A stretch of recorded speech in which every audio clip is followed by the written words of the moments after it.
Welcome back, everyone.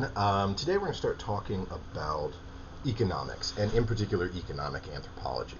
The first thing that I want to discuss is the difference between economics as a discipline and economic anthropology, or the approach to it that anthropologists take, right? Many of you are familiar with economics. It's the study of goods and services, supply, demand, all of that kind of stuff, right? There's a couple of key differences here. One and probably the biggest, is that as economic anthropologists, what we're focused on is not necessarily um, the objects in an economy or the things that make up the economy, but rather the ways in which an economy shapes a people, the way that it shapes relations, in particular, the relationships that we build around economics, and how we view those politically, socially, culturally, etc. Right? Another big difference is that economics tends to be a prescriptive discipline, saying this is how people should behave. Whereas in anthropology, we recognize that we're not interested in hypothetical shoulds.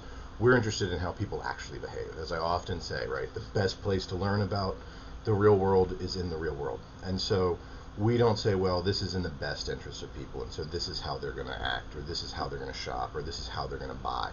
We don't really believe in that. When you actually look at people, we make irrational decisions constantly.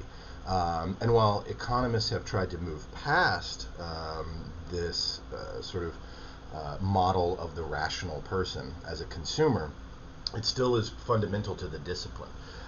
And we don't see that. You and I spend money and time and energy and the rest on things that will literally never give us a return on an investment the way that we know, right? It's never going to be a good return on the investment, whether it be raising children or donating to charities or supporting our communities or doing all kinds of things like that, volunteering, all of this stuff.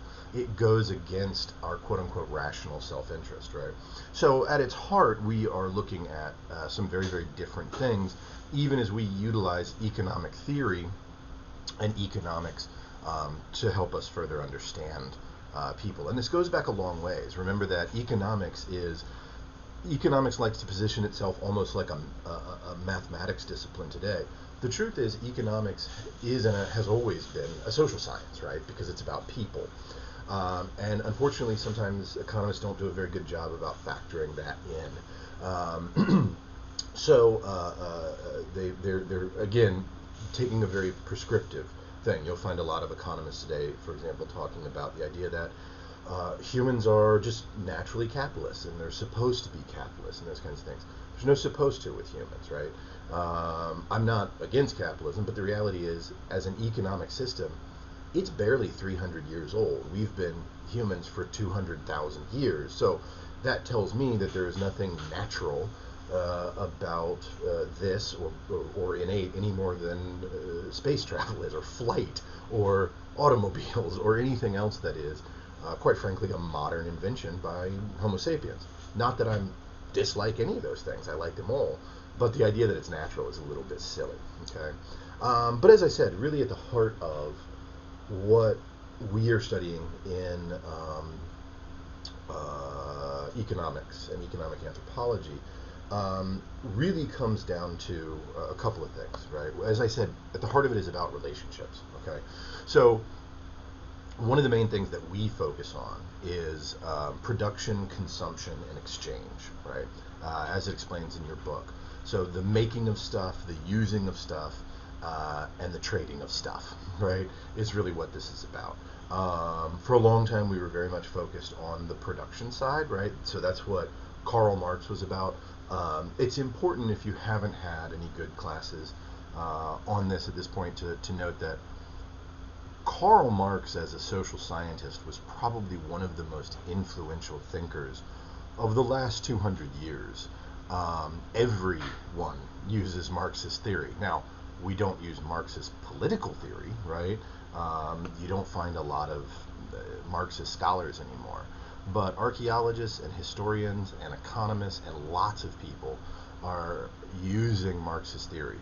His ideas about social change, about work, about production, about the means and mode of production and ownership, fundamentally revolutionized the way that we viewed society, history, culture, trade, you name it, right? So, setting aside the boogeyman approach that some people may have to him and his problematic political philosophy in many ways, as a social scientist, as a theoretician, as a thinker, very, very influential, right?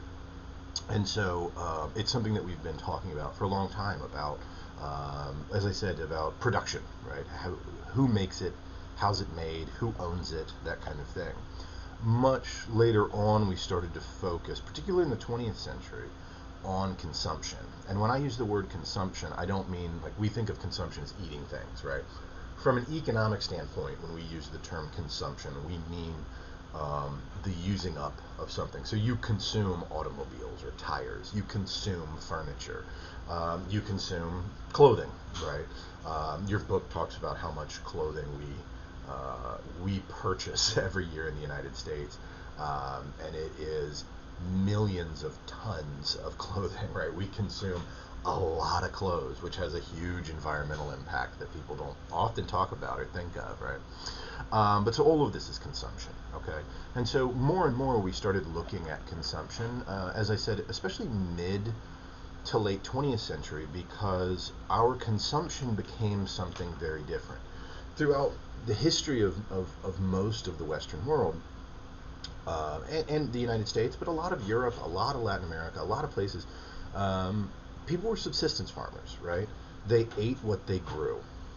You know, they might have a little bit of a cash crop, like we talked about before, to make a little bit of money to buy the things that they could not physically grow or make themselves, such as, you know, steel tools or, you know, those kinds of things, right?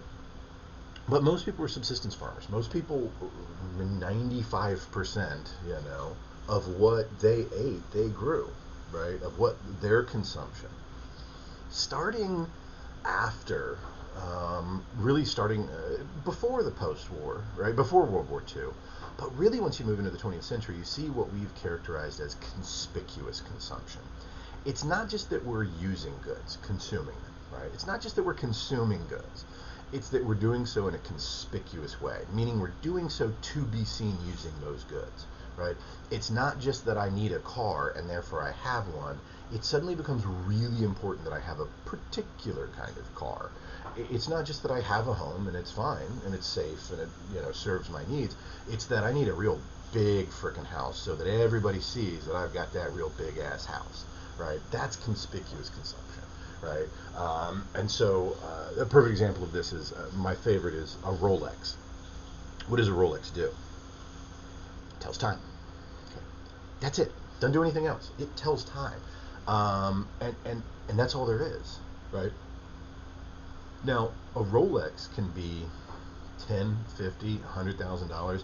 There's some antique ones I've heard from people that like you can get them online that you know they're not manufactured anymore, and they're like $500,000 or $1,000,000 or something like that, right? What does that, you know, $20,000 purchase do? That $50,000 purchase do? It only tells time. Well, no, that's not only what it does. What it does is it says, I have so much money, I can take the average person's yearly salary and just wear it on my wrist, right? And I don't even need it, right? Because every single one of us has a cell phone in our pockets, which is frankly more accurate than a Rolex. When I move time zones, that thing changes. But Rolex doesn't, right? At leap year or whatever else, or time change or what have you, it's still right, right? So I don't even need the thing, right? The point of a Rolex isn't to tell time.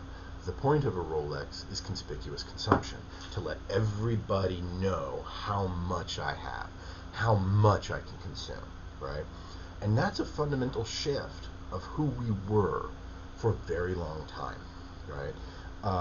For 99.9% of our history, right? Excluding emperors and, you know, kings now and again, but for, you know, the rest of us, normal folks living our lives, that was a real new thing, okay?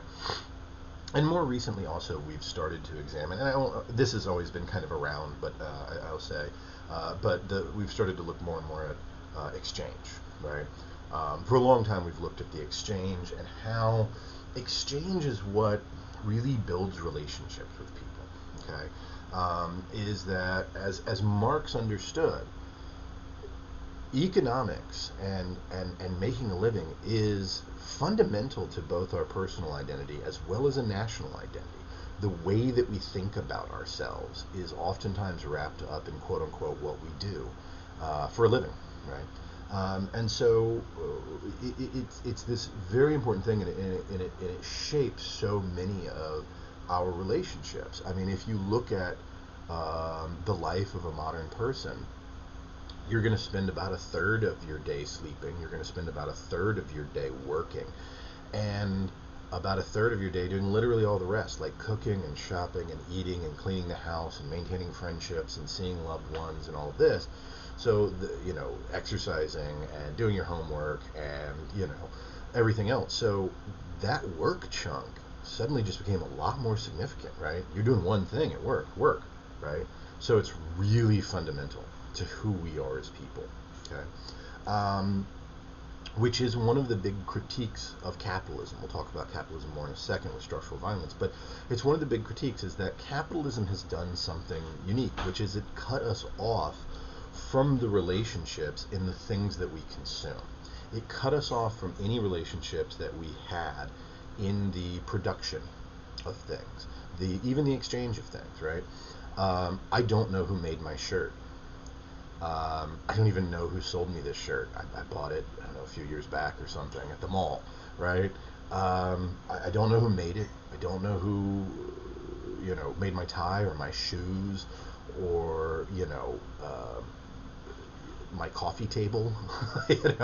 I don't know who grew the chicken that's in my freezer. I don't know who raised the peppers that are on my counter in there right now, right? I don't know any of that, okay?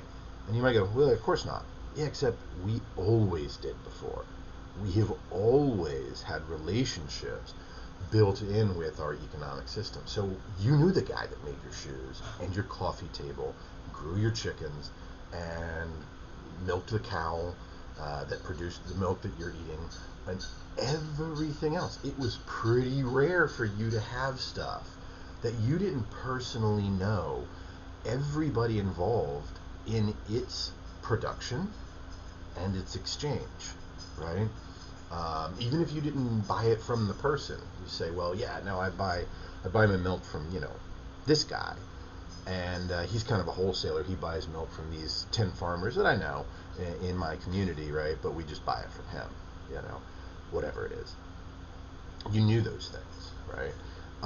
And so capitalism has really shut us off from the relationships and connections that we made, okay? And as inequality grows, so too does it continue to sort of dehumanize and separate us further from one another. It's one of the big reasons that that's a problem, one of many, as you guys learned about in that last video that you watched about how much inequality there is, I would say that rising inequality, and your book talks about this some, is one of the major challenges that we see today, right? And if we're going to be a discipline that studies human beings, it's something that we have to talk about fundamentally. As 1.3 billion people in the world don't live on $1 a day or less, fully half the world is like $2 a day or less, or $2.50 a day, right? Even as we have more billionaires than we've ever had. And it's not just an American issue, by the way. We see rising inequality in the U.S., in Mexico, in Brazil, in most of Europe, in Russia, in India, in Japan, even in China, right? We think of China as a communist nation. They're not, right? They're not truly communist nations, right? They have more and more millionaires and potentially billionaires, particularly those that are controlling the Communist Party in the country. There's good evidence, although they're real tight about letting that kind of thing out, that there is, right? But there's more millionaires than there's ever been there before, right? Even as there are more and more people that live in poverty. As I said before, you can't pull a rubber band in one direction, right? It's going to have a reciprocal thing. wealth is growing astronomically over here, it has to come from somewhere, and therefore poverty is going to be growing over on the other side. That's just how it works, right? In a world of limited resources. That's why resources are worth something. They're limited, right? That's basic economic theory, you know. So, um, so we look at all of this, right? Getting back into it, right? One of the things that we've always looked at with modes of exchange, for example, is what's called reciprocity. And reciprocity is the exchanging of goods or services, not primarily for economic gain. So not like I'm going to raise chickens and I'm going to sell them because I want to make money, right? My goal is money, right? That's why I'm selling these chickens. That's why I'm giving you that chicken in exchange for something else, cash probably on our part, right? Or I'm going to start building furniture out in my workshop and I'm going to start selling it. And the reason why is I want to make money on it, right? That's not reciprocity. Reciprocity is I'm going to make this table to give to my family member as a Christmas present, right? I'm not trying to come out ahead on it, right? So fundamental to reciprocity is these relationships. And it is a big part of how we've always functioned, and believe it or not, continue to function, right? I'll give you some examples in a second. We usually talk about the idea of there being really three kinds of reciprocity. General reciprocity is when you give a gift, and you don't really specify what you want in return, right? Or you give something and you don't come out and say this is what I'd like, okay? And maybe you don't even fully anticipate like what you'll get back. So general reciprocity is when the exchange of something happens, but it's one-sided at first. It's not specified as to what or when this debt will be repaid. Okay. Now, general reciprocity can become either balanced or negative. Balanced reciprocity is when you give a gift, you give something to someone, goods or services. You do something for them, give them something. And then later on, what they give you back is of equal value. Okay. It may not be the exact same thing, but that it's of equal value, right? Negative reciprocity is when you give a gift, and what's given in return or what's expected in return is either of much, much lower value or is expected to be of much, much higher value, right? So that there's a negative here in some way. Let me give you an easy example in your life. When you move, who do you call? Right? Probably anybody you know that owns a truck. That's a good place to start. But I'm betting that when you move from one apartment to another, you're going to call all the people that you've helped move, right? When you go and help somebody move, that's general reciprocity. You're giving them something, okay? Your labor in this case. When you do that, there is usually a little bit of a general reciprocity that happens right then, right? Which is what? Because after everybody moves, everybody does the exact same thing after all their friends help them move. They order pizza and they get beer, right? Real straightforward, right? I'm going to order some pizzas. What do you guys want? We'll run down to the store. I get a 12-pack. We'll have a few beers, right? That's a pretty balanced reciprocity, right? I helped you move for a few hours. You fed me pizza and beer. Negative would be if it's like, hey, I helped you move.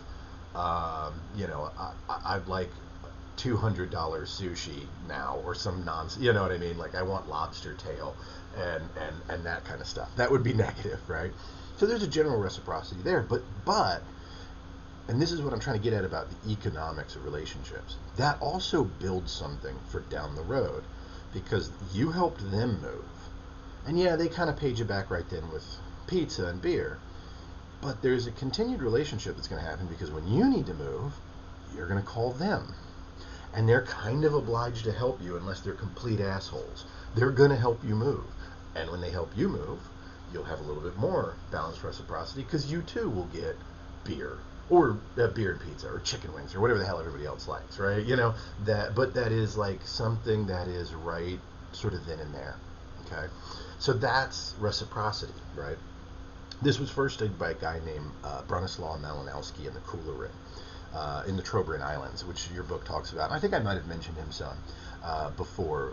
Malinowski was the one that he kind of got trapped in the Trobriand Islands because of World War One breaking out, and so he kind of couldn't leave for like 2 years. And in so doing, he really revolutionized anthropology and field work because he realized, like, man, people act differently when you're around for a while, right? That once you've been hanging out there, and they get to know you a little bit, like, you're not quite the guest you were, and so they act real different, right? But one of the things that he documented was called the Kula Ring. And the Kula Ring was this thing where the chiefs, the Trobriand Islands are an archipelago of many, many different islands in this chain. And the chiefs would take huge risks to sail from one island to the next. And when they got there, they would exchange these beaded necklaces, these shell necklaces, right? The thing was,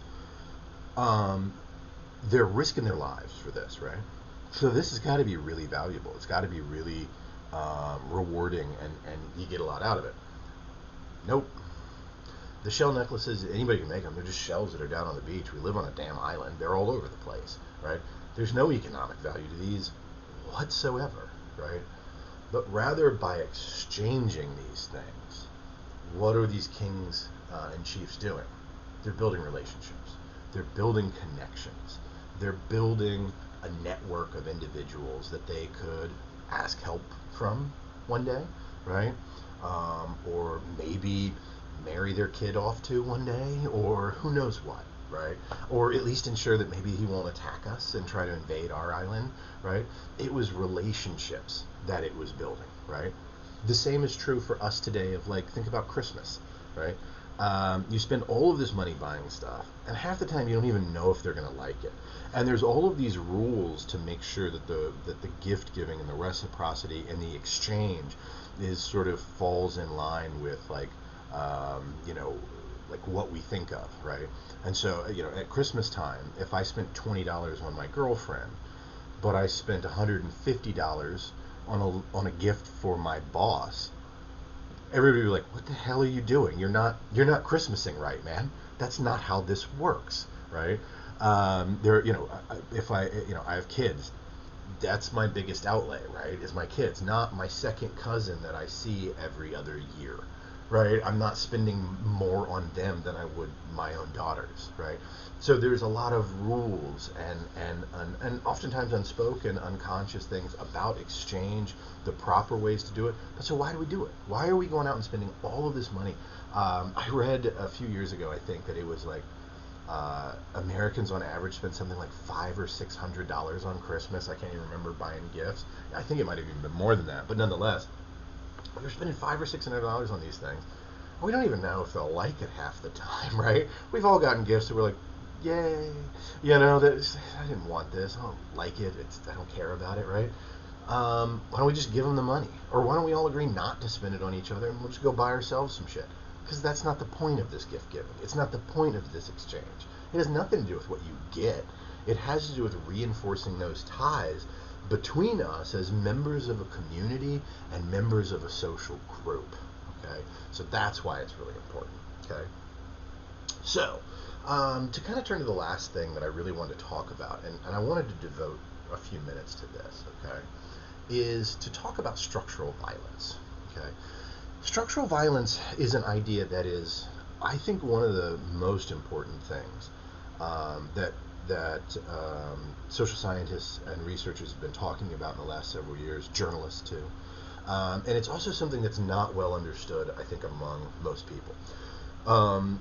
Structural violence is the idea that society and social organization can be built in such a way as to perpetuate cycles of violence against people, even if that violence is not overt, meaning overt violence would be like you ran up and just punched me in the face, right?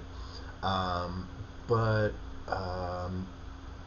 these cycles and these types of violence can be very covert, right? So, for example, making sure that a particular segment of the population doesn't have access to clean water or healthy food,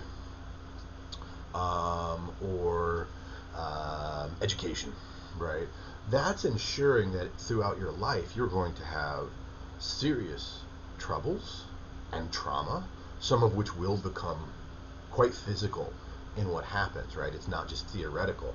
I make sure that your community doesn't have clean water, or if I don't make sure you don't, I don't use any of my power to make sure that you do, right? That will have a physical repercussion if you're drinking, malaria tainted water or lead tainted water. Hey, Flint, Michigan. Those kinds of things, right? And so, particularly the anthropologist Paul Farmer, who's kind of a hero to a lot of us. Paul Farmer is a medical doctor as well as having a PhD in anthropology, and he works in Haiti. And he's talked a lot about how all over the world, um, economic systems, cultural systems, political systems, all of that becomes shaped in a way to continue this structural violence. Being like that's the structure of society is built in such a way that it ensures violence against individuals, right, overt or covert. And so we could talk about a lot of different things with this. We can talk about Flint, Michigan, right? We could talk about Hurricane Katrina in New Orleans, right? Um, when people acted surprised that the levees broke, I'm not sure why. In the 1930s, the Army Corps of Engineers said that a Category 3 or better hurricane will absolutely break these, and no one should be living in this area. Well, why were people? Well, they were because they were poor, and the city let them move there and didn't help them with anything else, right? Because inequality was growing. And so the most marginalized members of the community, in New Orleans, that was primarily African Americans, but also Latinos and some poor whites, were living in these dangerous areas that rich people didn't live there because they knew how dangerous it could be, right? That's why most of the property destruction, not all, it did spread quite a bit, but most of the property destruction and death that you saw were either of people of color, but they were mostly people of color, and they were pretty much old, poor, right? Even poor whites, So that's structural violence. We built that, right? We knew that it was dangerous, but we didn't do anything to help people get out of there or not go there in the first place, right? But the example that your book talks about a little bit, and I want to go way more into, is Haiti. Okay, Haiti is a fascinating country, and Haiti is kind of notable to us for a couple of reasons. The first is that Haiti was the second democracy ever in the Western Hemisphere after the United States. It was also the only successful slave revolt in the history of the world. Right? In 1804, it was a French colony, and the slaves revolted, and they won. Right? That had never happened before. It was absolutely extraordinary. Right? But Haiti's really famous now for another reason. Right? And that is that it is the poorest country in the Western Hemisphere. That is the thing that people kind of most know about it. And if we were in the classroom sitting together, I'd ask you, like, tell me what comes to mind when I say Haiti. And always what comes up is poverty and voodoo. Okay, and all of the things that I just mentioned, their independence movement, the poverty of the island, right? It is classified as one of the least developed countries in the world by the United Nations, and this popular image of voodoo are all linked to each other and to us in a way that you may not be aware. Okay, so um, um, when Haiti gained independence in 1804, you would think that the United States would absolutely celebrate that. After all, we had just finished, we'd just gotten recognition, maybe 15 years earlier, of our independence from the UK. I think it was 1783 was when the British Empire finally acknowledged, like, okay, you guys won, you're free, we're not going to fuck with you anymore, which of course they did, but that's a different story.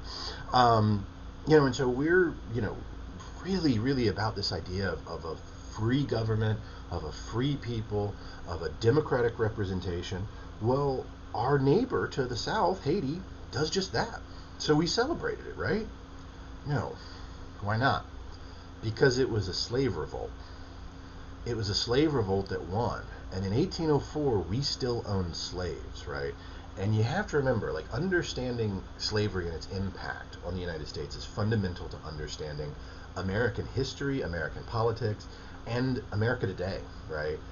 Slavery is a constant and highly important undercurrent with every aspect of American history.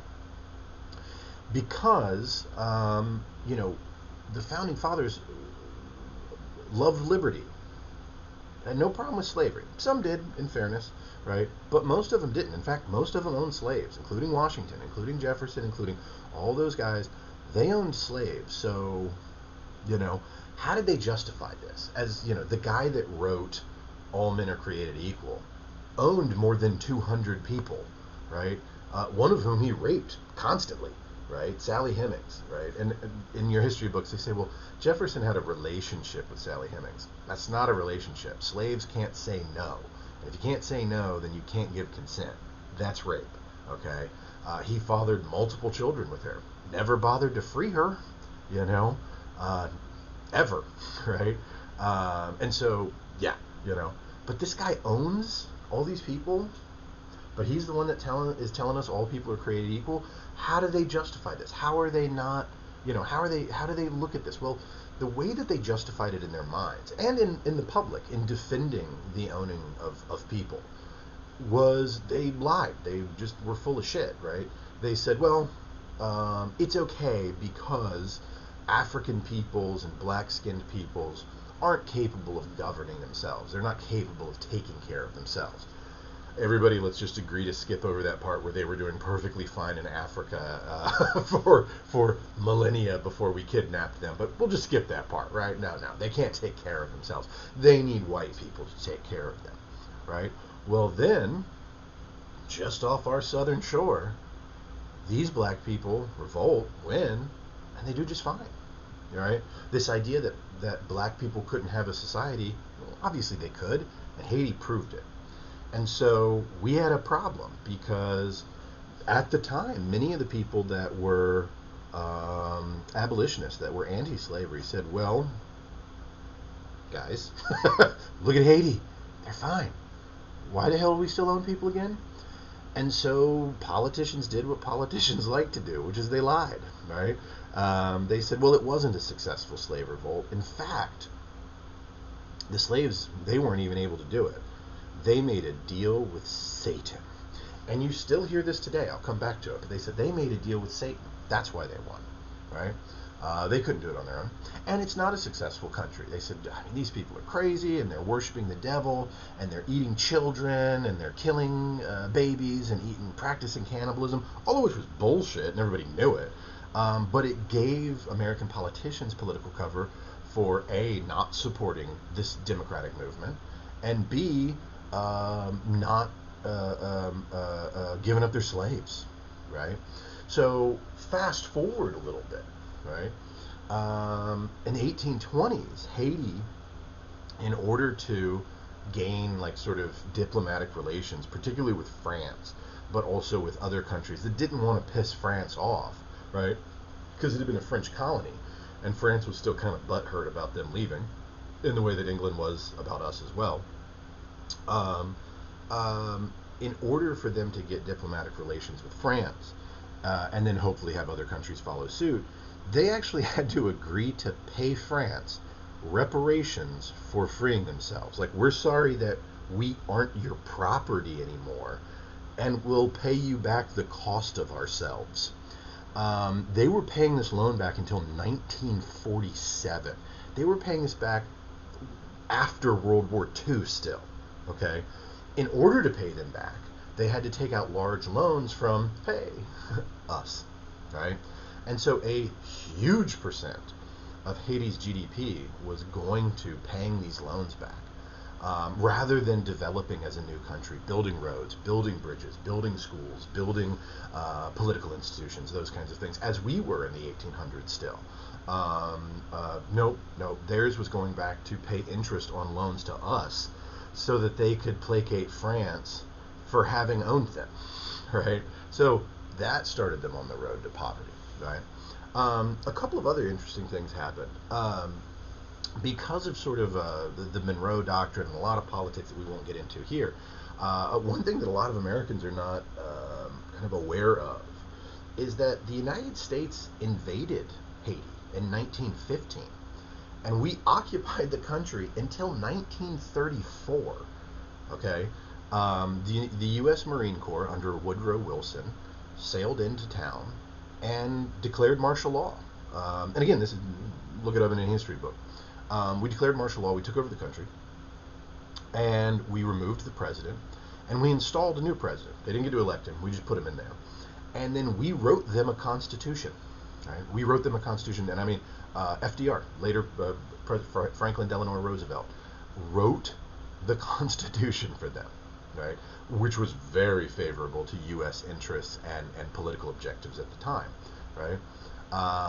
After we had had more than a few massacres against civilian populations, again, 1915 all the way up to 1934, right? We finally left, right? Almost 20 years later. But in so doing, we made sure that the individuals that had political power liked us, right? And kind of did what we wanted them to do. And what we wanted them to do was really to kowtow to American corporations and American interests, and not necessarily Haitian interests, right? That kept them in poverty, right? Fast forward into the mid 20th century, in the 1950s, they had a guy take over named Papa Doc Duvalier.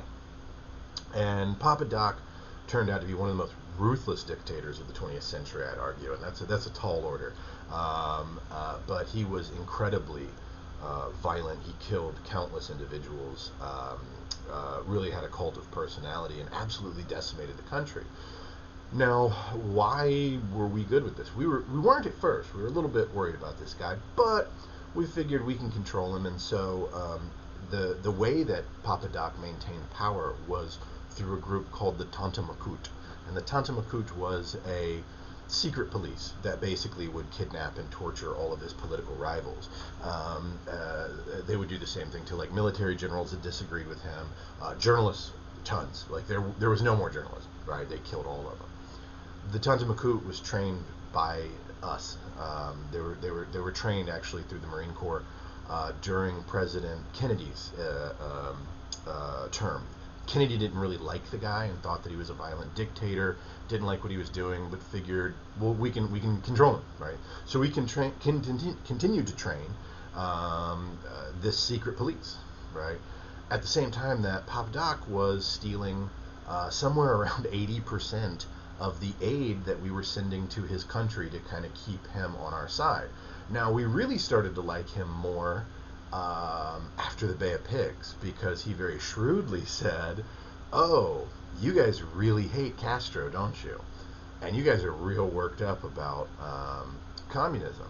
He said, so I tell you what, so long as I'm in power, there will never be a communist here. And we went, okay.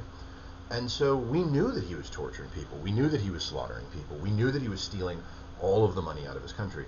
But we just didn't care, because as long as he wasn't communist, it was fine by us. Right? When he finally died, he became president for life. When he finally died, his son took over, who was colloquially called Baby Doc, because his dad had been Papa Doc. So Baby Doc took over. After just a few years, he ended up having to flee the country. And this is in the 1980s, by the way. And we loved him, especially Reagan. Reagan loved him because he was so anti-communist, right?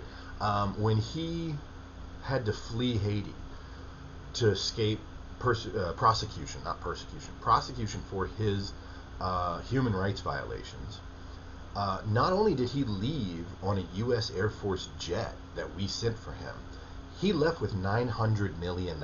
He left with almost $1 billion, right? Now, going back a little bit, so a lot of this has to do with the poverty that you see in Haiti, is the ways in which, again, we looked the other way and actively supported the political leadership to rob them blind, along with murdering a ton of them, right? But the other thing that's left out here is, what's the number one source of revenue for every island in the Caribbean? Every single one. Tourism. Well, here's the thing.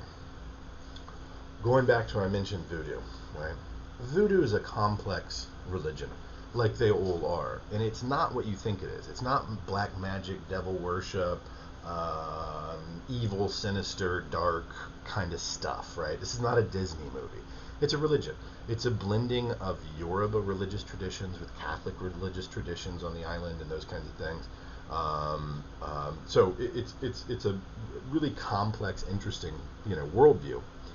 But we so demonized voodoo at the time of their independence because of our own political needs that in the United States there was always this opinion that voodoo is black magic devil worship.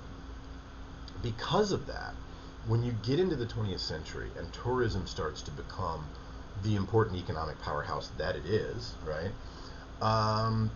People in Haiti didn't benefit from that because the number one person that would be going there would be Americans, right?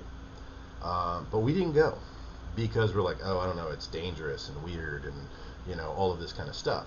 Whatever the political position or the political crime safety reality is now set aside, in the early part of the 20th century, it had this view of it's really poor, and it's like, well, it is because we fucked it over, and it's really dangerous because they practice voodoo. Well, the truth is most Haitians are actually Catholic, right? But even those local traditions that are kind of flavored with voodoo, it's not black magic. It's not, it's nothing like that.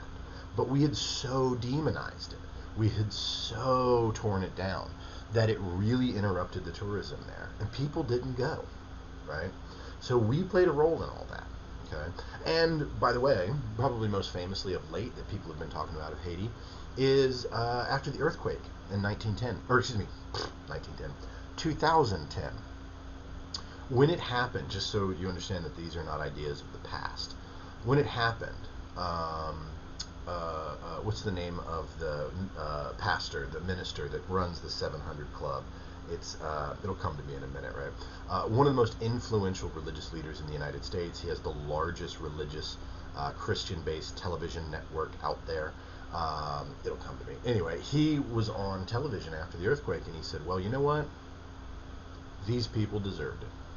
They deserved it because they made a deal with the devil in 1804.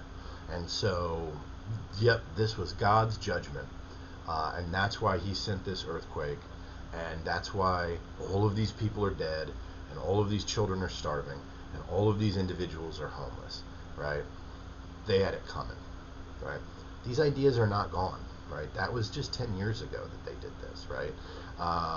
And since then, it's become kind of a new neo-imperialism, because so many NGOs are going in there and supposedly helping, oftentimes without accomplishing anything measurable, that it's really undermined the government's ability to do anything about it. Why was the earthquake so devastating? They've been impoverished for so many generations that their infrastructure was terrible, right? They had nothing to rely on. They were robbed blind by dictators that we put in charge, right? That's structural violence, right? That is a perfect example of how societies can become structured to perpetuate cycles of violence. I would argue it's not the earthquake that killed all those people. It is 200 years of disenfranchisement, of forced poverty, of exorbitant loans, of ridiculous political positions, of invasion, and imperialism, and even a kind of a neo-colonialism, right? Those kinds of things. That's what killed all those people. Because the same earthquake hit near other islands that weren't subjugated to these things. You know what? Didn't kill that many, right? That's structural violence, okay? So it's something to think about as you guys read this chapter and kind of go through this information and everything.